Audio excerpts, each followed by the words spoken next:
Hindi lang dumadayo sa ibang fishing spot, dumadayo din tayo sa ibang mga tackle shop sa iba't ibang lugar. Kaya dito naman ako ngayon sa Kawasaki para sa ating, ayun, nakikita ko na. Yes, baka ano tayo sa gasayan, yung may crab, yung sa may crab. Ayan ang nagagawa ng fishing pa more.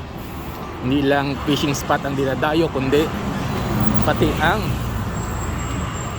fishing tackle shop dinadayo din.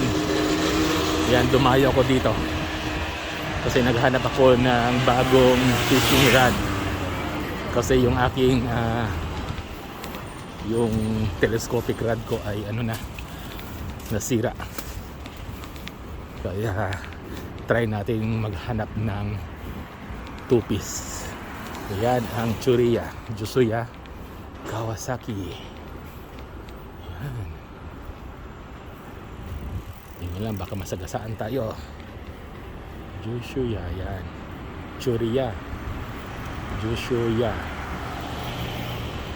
Ibig sabihin ng Jusuya ay yung upper part ng river.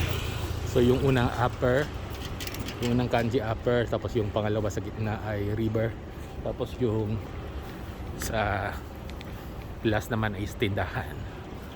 So di na tayo. Okay.